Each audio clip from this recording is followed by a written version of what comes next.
how to finish songs faster. What's up, DAW Nation? Welcome to this week's episode of In the DAW with Trivecta and Amidy, breaking down their song Riptide that was released on Monster Cat. In this episode, you're going to learn how to properly layer guitars in electronic music, why leaving room in your song for vocals is incredibly important, how to layer your supersaws, how to reuse elements from your old songs, how to layer vocals in drops, the benefit of bouncing out your song into stems, bringing them into another project file, and continuing your creative process in that new session, and of course, how to finish songs faster. And before we get into it, this episode is sponsored by the AU5 and In the DAW sound design course called The School of Bass. If you want to learn more about that, we'll talk about it later on in this episode. But DAW Nation, let's get into this episode right now.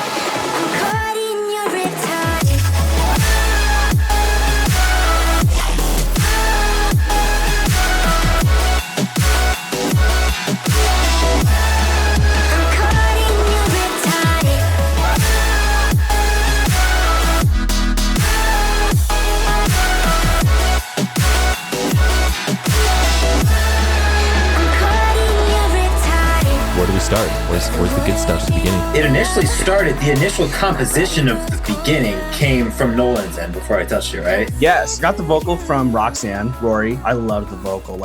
It's probably one of the best vocals that I've ever heard. It just caught my attention, so I started writing to it, and I made the chord progression, and then came up with that guitar lead, and I'm not much of a guitar player, so I figured that would be Sam's forte to retouch that all up. So I just kind of put down the ideas and then sent it over to Sam, and then kind of worked on it from there. Did you record the guitar and then Sam redid it later? Is that what you're saying? Yeah, so I got my little my Gibson over here, and I kind of just do little rough ideas. I know I'm not an amazing guitarist. I kind of just do what I can do. But yeah, I just recorded a little piece just to kind of get an idea, and then I knew Sam would kill it on the guitar. So I think this is what it ended up sounding like, the guitar. Oh,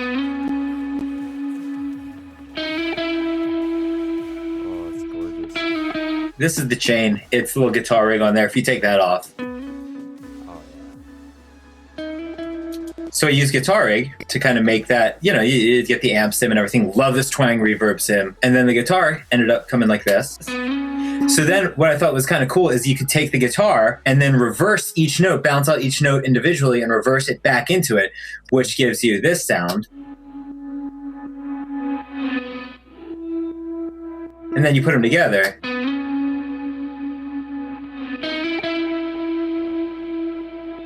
Anyway, and that becomes sort of how the idea. I think I ended up layering something on top of that to make it a little more. Yeah. Because it's hard to mix guitars sometimes into electronic music. I added a little. And what is that? That's an Omnisphere patch. Okay. And then also this boy, whatever this was.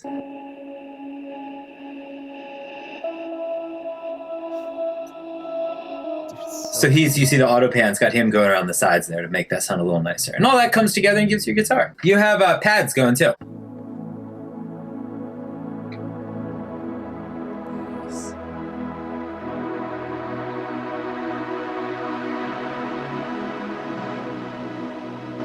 Where's the pads coming from? That is mostly Sylenth. There might have been a little Omnisphere. I have a Secret Weapon Sylenth patch for pads.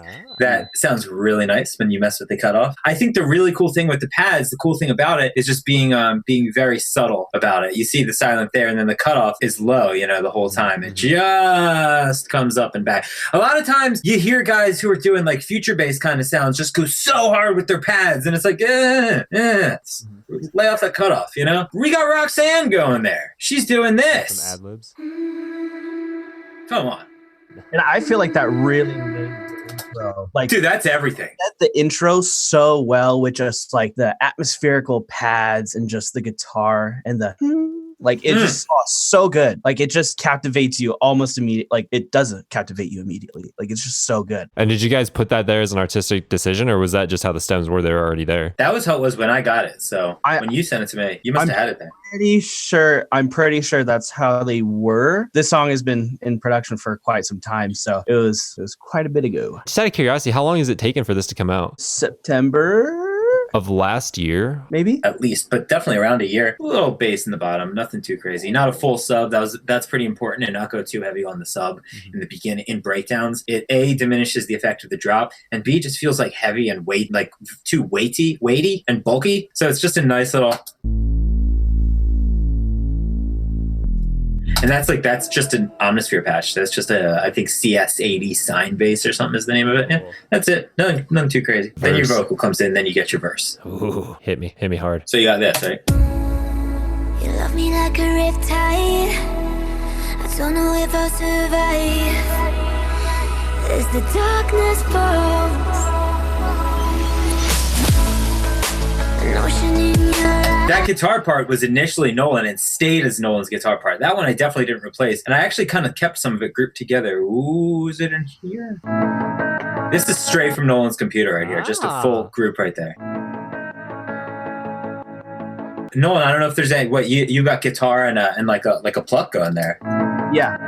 Right? Yeah. You have a pluck layered in? I kind of remade one of Deadmau5's plucks. I don't know. It's just like a nice kind of like soft but percussive pluck that I just really like for verses. But then, yeah, the guitar in there just kind of arcs it in a way. So like you have your verse and then you have the drums come in and then the guitar kind of arcs it in a way to like slingshot you into the pre-chorus, the hook. Gives you a lot of movement. For me, I think that's super important to have like an arc over like the second part of the verse or kind of like a pre-chorus or whatever into a hook, because it really just like pushes you and pushes that momentum into that hook that just like kind of creates a little bit of tension but slingshots you right into it. I see. So you're using it as like a tension building transitional element. Mm-hmm. Love it. Pads get louder sloppily. So your pads go from, this guy comes in. He, if I recall, is a high pad. Not a high pad. Textural. Oh, there's like a bad note in there, but you can't even really hear it. It's that I think that may have actually been exhale. And if you notice the pads, so that starts to sort of grab that's a little bit lower. It grabs the low mid sort of, and the pads you can tell from the MIDI here actually goes up an octave. Like the main pad hops up an octave. It's kind of interesting. So the bass switches to a nice fat actual sub bass. You actually get a proper sub bass when the vocal starts, which and this lower pad with some jingles on top, but the voicings are a little lower come in, which allows the main pad to sort of float up top and create this nice little pocket for the vocal to sit in, which was kind of nice, I thought. The original guitar you can hear for a second.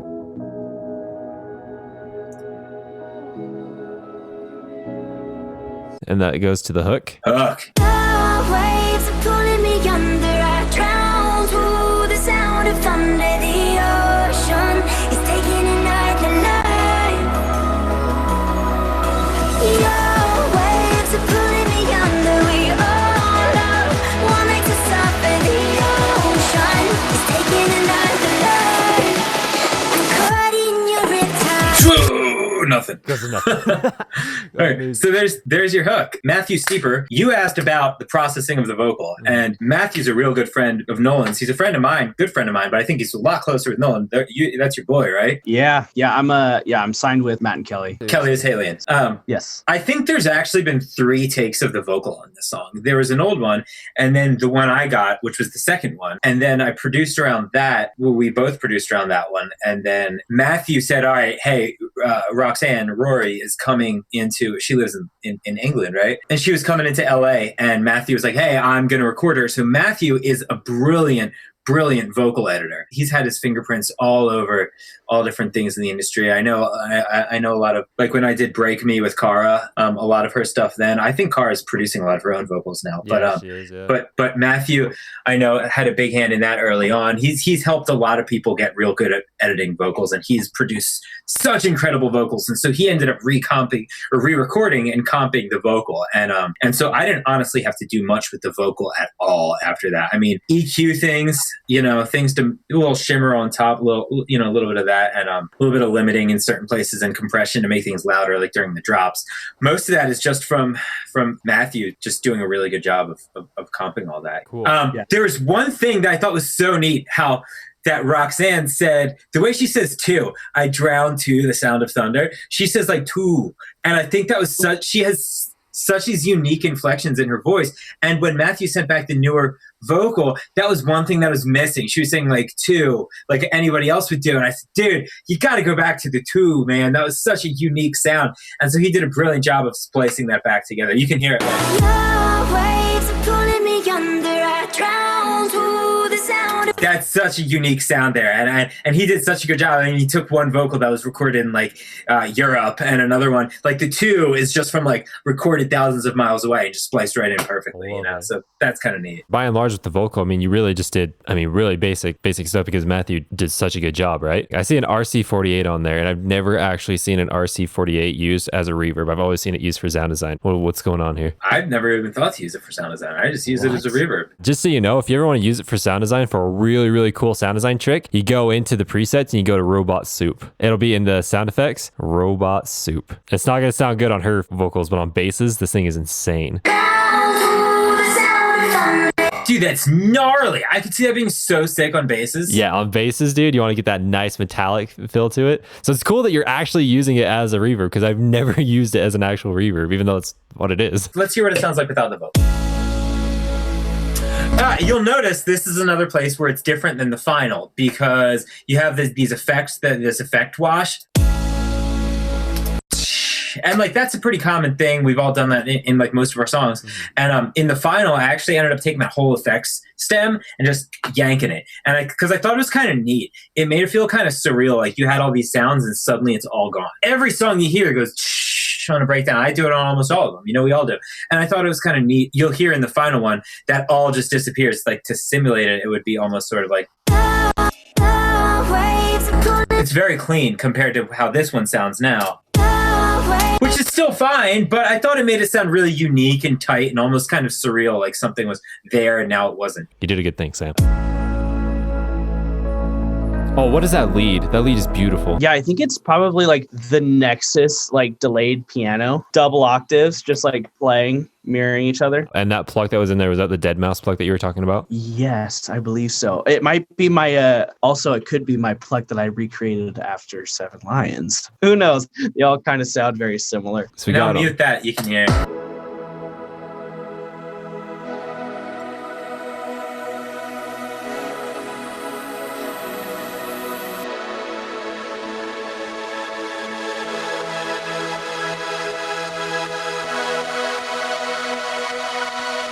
Just pads and stuff. There's this really nice guy sitting on top.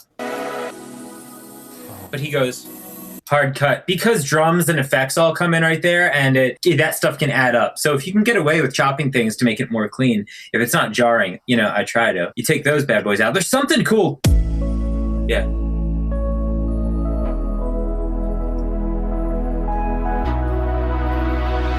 Yeah, this guy, Starfield Piano Bells out of Omnisphere.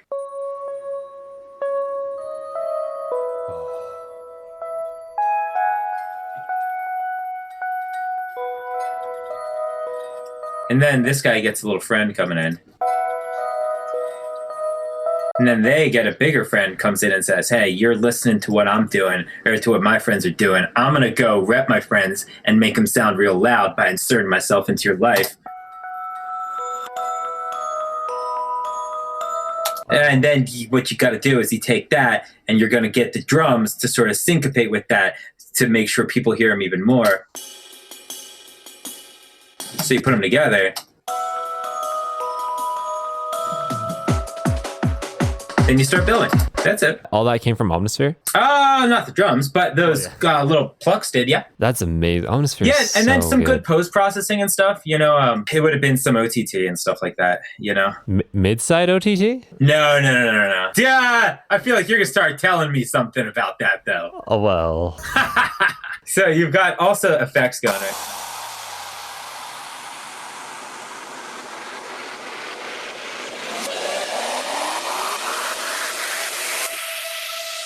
Amazing. And what are all those? Are they just samples or are they? Check it out. Let's see what they all are. This is when I made a remix for Mayan for Hearts and Silence. I ended up just bouncing out my stems. I'll talk more about that, more with the drop and stuff. But the idea of, I love repurposing my own stems. When I finish a track, I'll take the sounds that I liked, that I think might be usable for something else, and I'll bounce them out. And then I'll have them, and then when I'm making a new song, I can pull a little something from before and repurpose it in there. Kills two birds with one stone. The first bird being the laziness bird, right? So you no longer have to create a new sound for everything you want to do. But the bigger, more overarching effect is that you end up having a sound that is not only cohesive between releases, but you can also sort of watch the development of the sounds from release to release, which is kind of neat. You know, you catch a little sound that you heard and you hear it, and then you hear it grow, and then, you know, so this ends up being the stem, the full effects.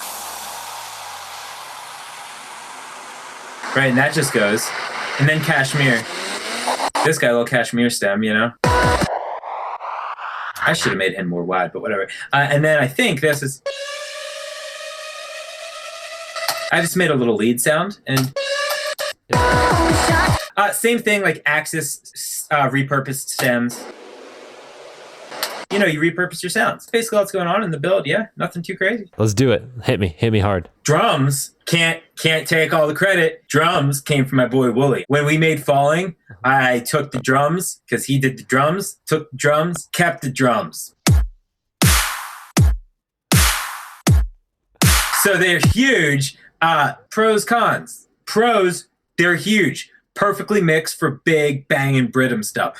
Con is that they're very in your face. They're very loud. They're not really bouncy. They're more crush. They just sort of crush it. And they almost sort of need to, it's very challenging to mix around them for melodic things. It's easier to mix around those drums when you're making things that are more just aggressive, like bro steppy kind of sounds that are less melodic. And you can just crank it up and get these clipping artifacts and it sounds pleasant. With melodic stuff, you have to be more careful with that. And also, you know, when you fill out the sound, the sort of stereo field, it's not usually just one sound. So it's hard to get everything all up in your face. You don't necessarily want to. And when the drums are all in your face, it's hard. You don't, it becomes a tough balance. You know, you can even think, if you think of like Island, I've never quite heard a kick with like that little whoop kind of in it. What is that? To be honest, it's not even that pleasant, but it like cuts through nicely and sounds great in the mix. I don't like it by itself. I don't. But when you put it in the mix, it crushes. Then you get your drums, you get your entire drum bus. I can show you what that sounds like.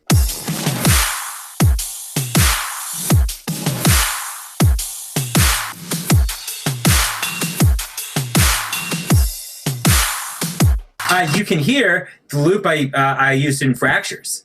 This guy. Oh, that little breakbeat thing. That thing. Yeah, he makes a little appearance. Remember me? Here I am. This one was tough. I think the final version, these drums are tweaked even more. But actually, Jeff Montalvo, Seven Lions, when I sent him this early on, he said to pay attention to what's going on up top, like, you know, what the high frequency things are doing, and try to make sure they're all telling the same story, so to speak. And that was a big challenge with this one, to make it not, because the first version I sent him for ears had a pretty steady top loop going, and so I ended up trying to tweak it so that the hats and everything sort of go with the leads and everything. But it's tough because you don't want to do that too much. If you think of a band, the drums aren't mimicking the rhythm of the guitar. It's going to sound like crap. Doesn't usually make people dance when you do that. So you got to be careful. And that's more repurposing my stems. Like, this is my drum for the Hearts and Silence, the Mayan remix. So there's your drums. You got your sub bass and everything. What's real probably people are going to ask about is leads and saws. Leads were almost the end of me. I almost stopped producing over the leads in this. Be simple. Don't make too many layers, and be particular about your layers. 3, 4, 5. This one I was trying so many, and I kept trying. The initial layer, it was like this kind of thing.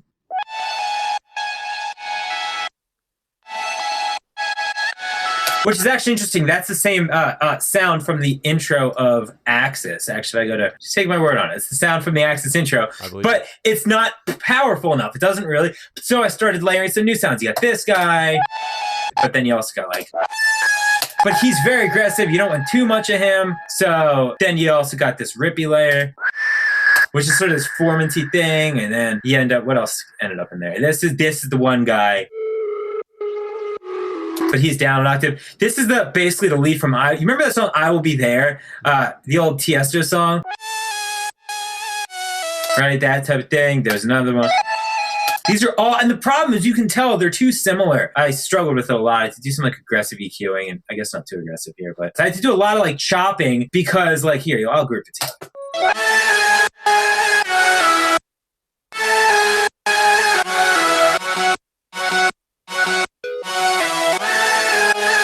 Yeah, there's more down here.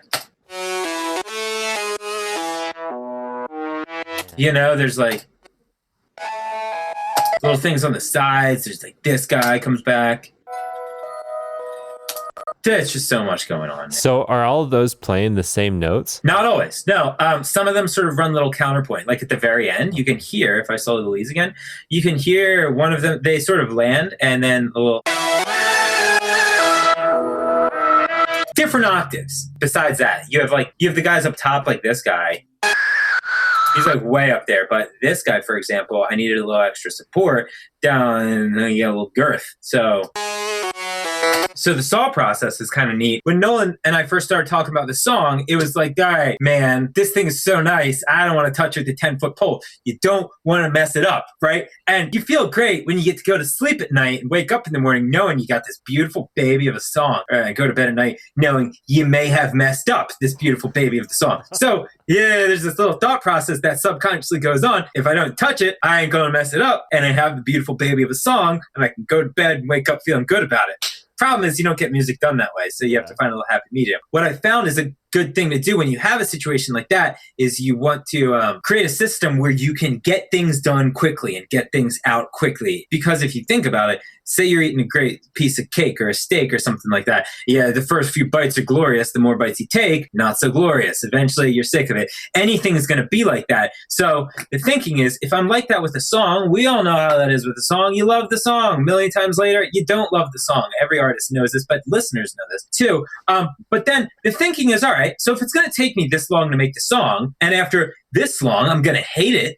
Who am I? How am I supposed to be the one to make the creative decisions along the way if I hate it? You got to trust somebody who loves it to make the decision. So what the thinking is if you can get the core idea down quickly and then take notes. I use my iPhone. I take my iPhone notepad and I'll write down everything as I go early on. Like, hey, this is great. Don't change this. This part's done. Or not this part's done that early usually, but more like, hey, the saws are great. Leave that and do something different here, or this still needs work. You try to get as many of the core ideas that sort of will dictate what you do early on. You get them down, then you can work from there. So the first thing I did with this was, all right, saws, let's get the chords down. The other sort of unintended side effect is then you have a big audio thing of the chords that you can chop and have fun with rather than always, tweaking. So I think it ended up...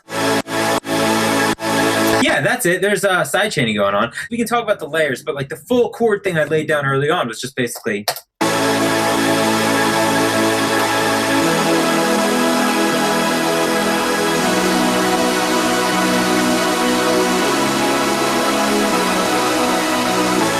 It's my fractures mid bass. Then I layer some other stuff that I did with it. But that one was like a success, and then I've sort of built around that as I've gone.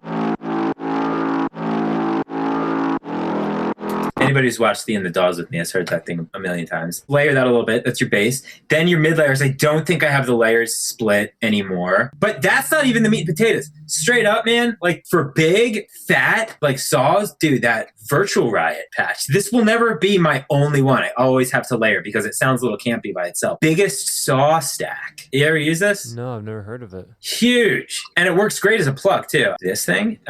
So I'll keep the MIDI for later. These all have their patches disabled. There's nothing going on here. Mm-hmm. But the MIDI is there, the different iterations, so I can reuse it. It sounds huge already. Yeah. And the cool thing about that, the cutoff is super smooth. And you can make it pluck less. That ends up being the big. I'll use that combined with my silent saw patch that I use, and then you layer them, and then you add some white noise up top. Call it a day. There's your saws. So then what's kind of neat is you take the saws and then you can mess with them. So early on, you get your ideas down. What else can you do? All right. Well, you take the saws and make crazy iterations. You're going to see what you can do to make some crazy stuff. So I think I went in. So I start throwing all this stuff into the playlist here, into a little iTunes playlist. It's probably not the best for my computer, but I do it anyway. And I'll take like sounds from other songs that might have been cool. Like even like Axis parts and Hearts and Silence parts, just stuff that I think I might want to use, little things. But then you start taking the saws and messing them up. And like, let's see what this was. That's basically the saws. LFO tool going crazy on there. That's just, or maybe it was AutoPan. Yeah, it could have been AutoPan. Yeah, you do that. You take amount up. Shape, no, shape stays like that. Phase, right? Right? And then you do the rate, you put it to that. Boom, there's a sound. What's neat is if you throw a transient master on that, you can make it sound really sharp and pointy and plucky. Problem is transient masters tend to only catch that first transient and not the other ones as much. So what I ended up doing is taking that, bouncing that to audio and taking only the first one and then just copy pasting that all around. So instead of this, you got a super aggressive. I don't even think I ended up using it. You give yourself stuff to work with early on. You set yourself up to score. Then you throw a little like Sugar Bites Wow filter. You throw a preset on that. More of that. I think what the cool thing is for like the viewers here, the cool part of the process, like to gather from that, is that you can take your sounds and then just repitch them into your chords that you have, or just take those chords and try different synths and different sounds and see, and just set yourself up with things that work. Like here you go. I took the bass line for Axis and just pitched it to the same notes as Riptide, so I'd have that to pull from.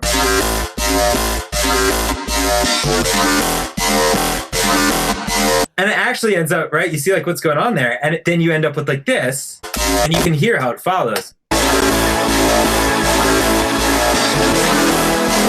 And that's basically how it works. You'll probably ask, I think you mentioned something ahead of time about that little bass wub in the middle of it, which I don't have a great answer for that. I made it. I'll make bass wubs. I'm not great with Serum. If you want like a good Serum video of how to make sick bass wubs, watch Company or one of those guys. But what I do is I watch those videos and I try to learn what I can. And then I have a lot of bad days trying to make bass wubs. But then on the good days, I'll save it to audio. So your basses all together are like.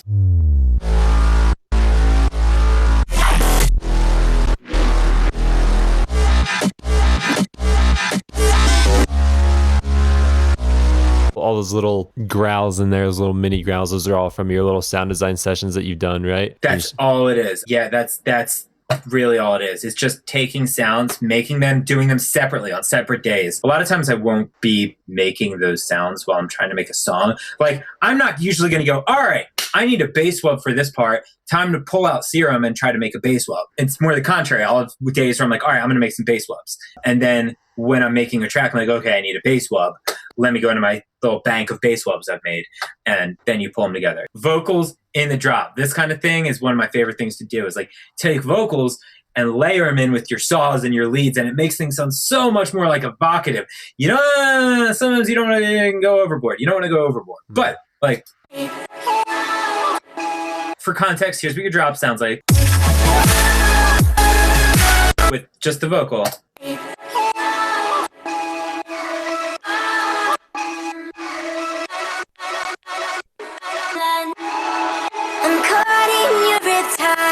It sounds so nice. It's such a nice. I'm caught in your riptide.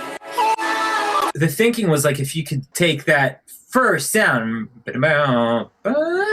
up there, right? That sound. You're gonna do some edit on that, aren't you? It's gonna take me going. It's gonna like flip the camera around. I know what you do. Now, especially that I said it, you're gonna do something. But yeah. But the thinking was, if you could take that sound and mimic it with the vocal, find where she's saying that same note, and we lucked out, and Roxanne had this really nice. Well, sorry, that's not what it sounded like at first. It was like.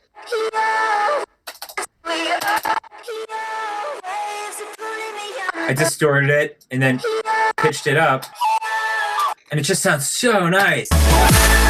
makes it so much better, you know? I feel like that adds like a really nice, like natural movement to it too. Cause like synths can only add so much. But like once you have like vocals and whatnot, like actual human recordings, it adds so much more emotion and feeling to it. This literally goes back to the very first episode of Behind the DAW, who you were also the very first episode on Behind the DAW. Remember when we talked about that? When we talked about vocals and how like we as humans actually like attract to vocals like on like a really deep philosophical, like a really, not philosophical, but like on a really deep, Like subconscious? yeah, like physiological level. Like we're attracted to vocals because it means safety usually, right? I'm into it. Sign me up, coach. A lot of times I'll like go and I'll try to like, I'll even use the guitar to like play the melody line, and then I'll play her melody line on the vocals so I know like where the notes go and try to think, okay, where do they line up? And then if you can sort of create the melody with the vocal, you know, then sort of layer that amongst the actual notes like you did here of the saws and synths, it can really go a long way. Like Nolan was saying. The last thing I probably want to touch on in the drop is this guy,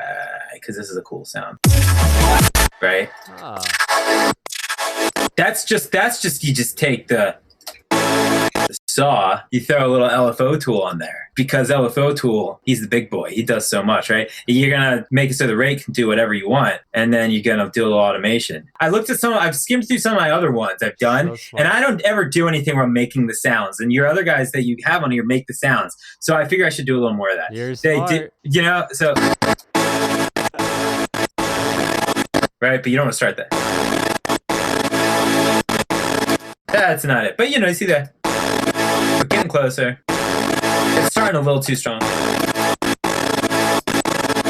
Closer. Right? Yep. And you don't want to pull it all the way down. Right? And then what you do is you take this guy, because he's going to be the meat and potatoes of this effect, is the auto filter. You take this, switch to one of that. You can already hear, right? And then you automate him down. There it is. Right. And then you can take it like I did with the other one. You try to nudge it and warp it so it goes exactly on the grid. You know, makes it a little tighter. Most of the end of the song is pretty much, it's the same idea. It's obviously not exact copy and paste in the verses, but it's pretty much the same. It's very similar. And then in the second drop, I actually it's interesting. I saw a comment on Reddit where somebody was saying, hey, I liked when Trivecta songs used to have like a first drop that was not the full climax, and it would build, and then you'd get a second drop that was the full climax. And we actually even talked about this. We had talked about doing this song that way. I'd mentioned to Nolan that I had another structure for it and stuff like that. But I think for this one, it sort of made sense to have a structure that where some songs it makes sense to have a structure where the drop is almost a hook within itself. You know, it's almost becomes like a chorus itself. And it makes sense to do the same kind of thing twice because you want them to hear that twice. It stops being as much about producer and more about like, hey, this is the response to the chorus. Let's get it twice so it sticks with you. There is a cool little outro.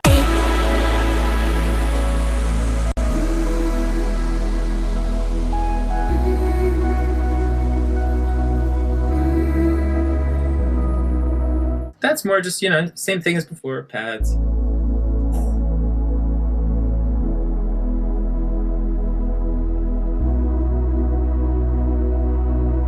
In a sense, it's like two giant waves around the vocal, like breath and warmth. My dog, that's cool. I'm gonna open the final project. So now we're in here, and you're gonna show how you tightened up basically the mix, right? That's what we're doing here. Right. So what I do is I'll take the song when I've got it to where that last version was that you just heard, that project I was going through, and I'll say, okay, this sounds good enough. This sounds close enough, and then I'll bounce it out. It's still got up to 72 tracks here, but when I did it initially, it was probably a lot closer to like probably 25 tracks that I just bounced out. So I grouped things into effects and remaining effects, but like all the effects I had into one, all the effects that you heard in that last track become grouped into one effect stem. And this is where you can see what I was talking about going into that chorus, right? So before it was, but I made it. Right. So little things like that are a lot easier to do when you have everything as one stem. And it's easier to say, okay, this needs a little something. Okay, middle of the hook needs a little whale call because we're underwater and we want to feel something. So, all right, instead of having like open atmosphere in the middle of a super busy project, no, you got a project that's doing much better on your CPU. Everything's easier to navigate, colored properly. Come on, easy. You put that in. Little things like that, right? Drums become, instead of everything we just saw. So these guys all down here, this is all stuff that I added. Look, even though cymatically, I guess it's turned off. But like, this is the stuff that got added. But when I moved it, I only had it, had it down to 3 drum stems, which is so much easier to work with than everything you saw on the last project, right? And I could take it, and you can see I got pretty aggressive. I got pretty aggressive about chopping it once I had it all like that, because now,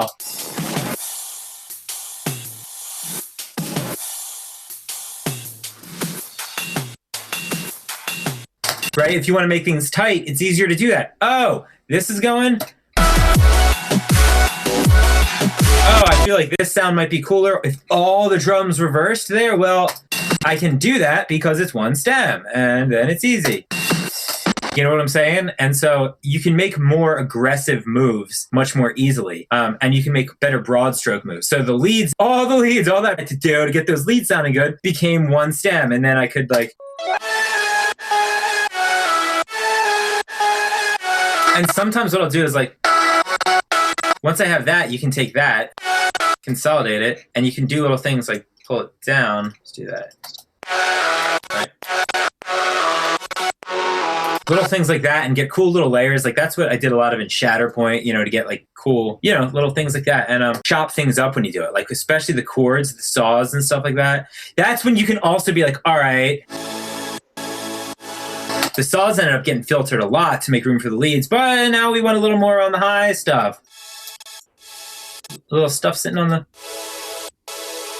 Hey, easy to do when you got it all like that. Little things like this. Like, okay, now the whole vocal stem in the middle of the drop when she says... I'm caught in your riptide. Well, you can throw a little glue compressor on there and you can see automate the dry wet so it comes up real loud just for there. And all the vocals are going to do that really easily instead of having to automate a whole group or a bus. You can visually see it. You can chop it. You can say, I don't like that. You can say, oh, well, maybe this might be cooler if this was reversed. Probably wouldn't because it's a staple moment of the song. But if you wanted to, you could.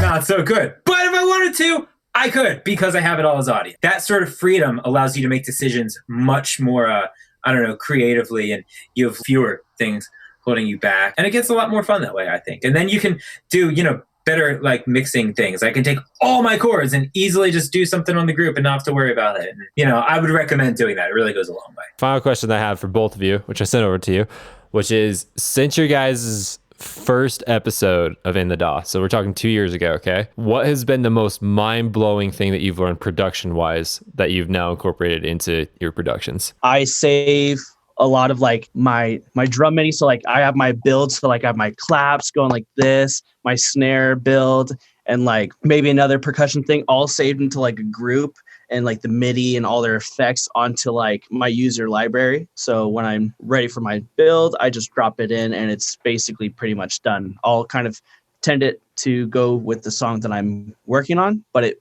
saves 5 minutes on a very simple task that I don't need to spend that 5 to 10 minutes doing. One of the more hard things to do is that I learned, and this was coming from like Matt and Kelly, is learning to produce for vocals. Because as producers, we want to produce the track, but we don't have the vocals on it. So what we're doing is producing and already filling the spots that the vocal should be in. So we're creating so much movement and all this stuff going on in like one area, this big tightly packed area with just like leads, arps, and pianos and chords and basses all going into this one area, but we forget about the big space that vocals actually take up. Like you may have all these things, but you may only need just a simple piano and bass, and that's it.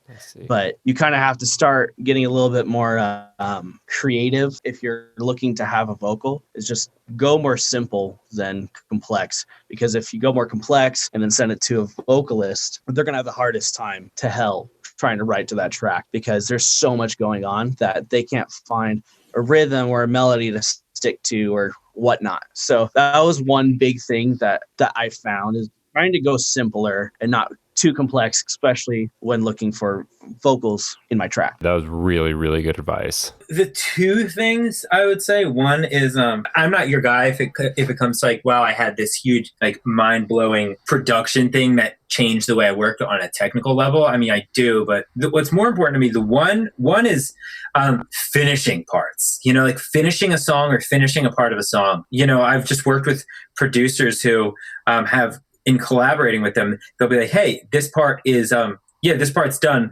blah, blah, blah. What do we think about this part? And I'm like, wait, whoa, hang on. That's such an interesting thought process. This part is done. I'll tweak things until the song is finished. So to say like this part is finished and committing and saying it's done, I think it's really neat. And I think it's a really efficient way. It's a good sort of cycle of thinking to be able to get yourself into, to say things are done. And also to listen and take notes on what it needs to be done. Okay, I'm listening away from my computer. It needs this to be different, it needs that to be different, it needs that to be different, and then it'll be done. And then you do those things and that part's done.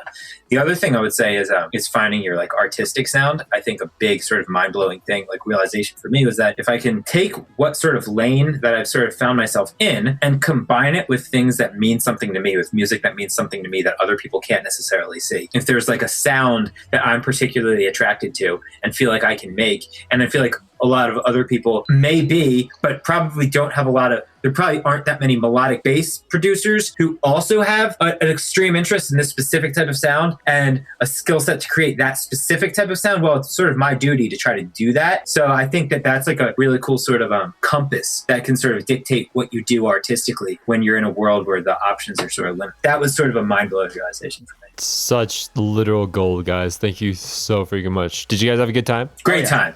Hey, DAW Nation. I hope you enjoyed this week's episode of In the DAW with Trivecta and Amidy, breaking down their song Riptide that was released on Monster Cat. If you found anything in this episode that was really helpful to you, that really, really resonated with you, go ahead and take a screenshot right now and tag me and Trivecta and Amidy in an Instagram story and let us know what really, really helped you out this week. We'll do our best to respond to you, all right? Also, if you really like this episode, not only should you like, comment, and subscribe, but you should also check out the first 3 episodes of In the DAW that we did with Trivecta. And you should also check out the In the DAW episode that we did with Amidy as well. Now, currently, all of those episodes are living on Multiplier's YouTube channel. Eventually, we will get them over to the DAW Nation YouTube channel, but right now they're over there, so go ahead and check them out over there. I would also highly encourage you to check out our Behind the DAW series, which is our podcast where we focus more on the emotional, philosophical, artistic, and music business side, all right? So make sure to check out the episodes from like KJ Saka, Dajan Fusky, Rogue, Echoes, and Kara. Those things are amazing. There's so much knowledge in there. You can listen to that podcast like literally anywhere. You can listen to it on the DAW Nation YouTube channel where you're at right now. You can listen to it on Spotify, on iTunes, Google Play, Deezer, SoundCloud. It's literally everywhere. It's not hard to find, all right? So go ahead and go check that out. And finally, DAW Nation, if you want to take your sound design skills to a whole new level, then make sure to check out the 85 and In the DAW course, The School of Bass. It has over 20 hours of videos showing extremely unique and advanced sound design techniques that 85 and I have gathered over the last 15 years. It also includes a ridiculously huge amount of effects racks, instrument racks, and project files. And we've also included an unreal amount of bonuses, some of which include the MIDI arrangement templates of over 70 of 85 songs so that you can see exactly how he arranged all of his famous songs. We include a sound design journal template that we have loaded with over 45 different techniques. You also get access to the private DAW Nation Facebook group, and you get a personal 20-minute music strategy session with me. The original price of this course was $497, but we ultimately decided to go the subscription route and only charge $47 per month to access literally all of our content. There's no long-term commitment. You can cancel anytime. You can be a part of the school base for 1 month, 2 months, 3 months, 6 months, a year, however long you need, however long you want. It's completely in your control. And when you're done, you're done. That's it. There's no questions asked. However, we are going to keep updating the course every month with more and more content. But if you're not much of a subscription guy, that's totally cool. We also have the lifetime access plan, which is where you pay $247 once and have lifetime access to all of our content and all of our future content for the school base. So if all of this sounds amazingly interesting to you, go ahead and head on over to courses.inthedaw.net. That is courses.inthedaw.net. You can see everything that is going to be included in the school base, as well as a ton of testimonials ranging from huge producers to newer producers. You know, some of those testimonials from huge producers are people like Dion Timmer, Phase One, KJ Saka, Trivecta, Slippy, a bunch of guys like that. So make sure to go check that out. And if you're still on the fence about all this, you're not quite sure if it's for you, no worries at all. You can take the free version of the school bass. There's a link right below this video that you can click on. It'll take you over to the free version, or you can just simply go to courses.inthedaw.net and you'll find it over there. But DAW Nation, I hope you enjoyed this week's episode of In the DAW, and if you did, please let me know in the comments or by tagging me in an Instagram story at In the DAW Behind the DAW. In fact, if you want to see other people come on the show, please comment them down in the comments right now who you want to see come on In the DAW. But DAW Nation, I hope you have a fantastic day, and I will see you next week on our next episode.